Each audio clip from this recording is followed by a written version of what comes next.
This is what becomes of the condemned, to be sliced up and placed in jars, to be reborn as saints instead. This is the living jar lore and the grotesque story behind it, so sit down, lock in. It's time for another lore masterclass by George R.R. Martin and Miyazaki. You see, a long time ago, before even the lands between, there was something called the Primordial Crucible. This was essentially a primordial soup that contained everything living and everything to be made in the lands between. This was also commonly referred to as the primal form of the Erd tree. And as life began to sprout out of it, some normal things were born, such as humans, deers, and then other things were born, such as people with horns and feathers. These people eventually deemed themselves as the Hornsent. You see, horns were some of the first features that humanoids got when they came out of this primordial cauldron. So they thought they were essentially the people made in the image of the Erd tree. This is what their evolution was supposed to be, and anyone else was wrong.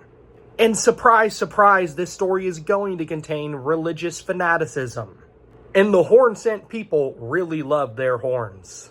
For example, in the stalwart horn charm, only those who can resprout several sets of fresh horns have the ability to create a set of tangled horns, an irrefutable evidence of the connection to primalcy.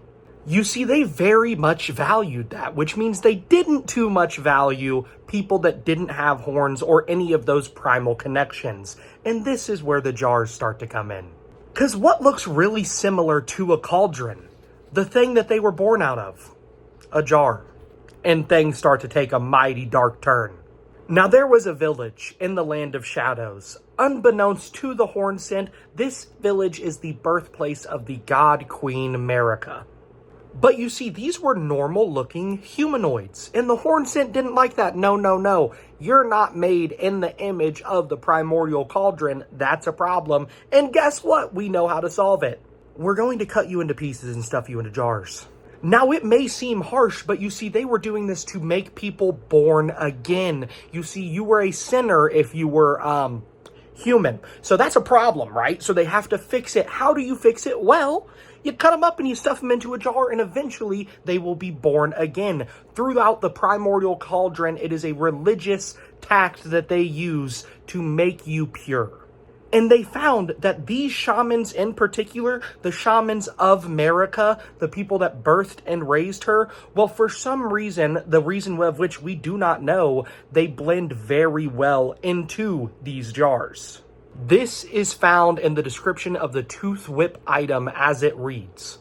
As the wounds ripen and inflame, then begin to ooze pus, the flesh of the shamans merge harmoniously with others.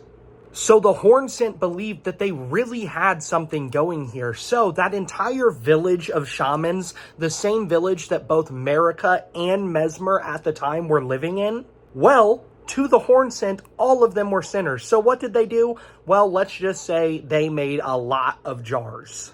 Every single one of them, actually. Marika and Mesmer were able to escape, and that was eventually how the Golden Order began. But you can see when you go into that village, it is a ghost town for good reason. This was a massacre committed to the idea of being reborn. Like many protagonists and antagonists in Elden Ring, the Hornsent believed they were doing the right thing and had a terrible way of achieving it.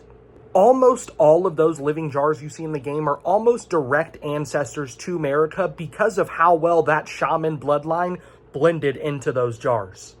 And you can see the aftermath of this massacre in multiple places, two of which are in the shaman village. Such as the golden braid talisman that comes directly from Queen Marika herself.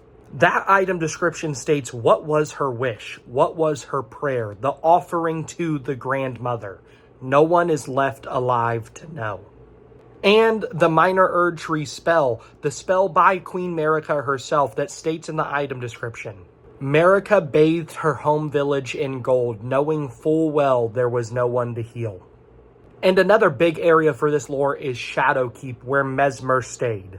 obviously the son of America, allegedly in the village while this massacre happened. You can see at the bottom of Shadowkeep a room filled with hospital beds, jar innards, as if Mesmer himself was trying to find a way to reverse what happened to his family. The Living Jar lore is tragic, and yet another very tragic story in the history of Elden Ring.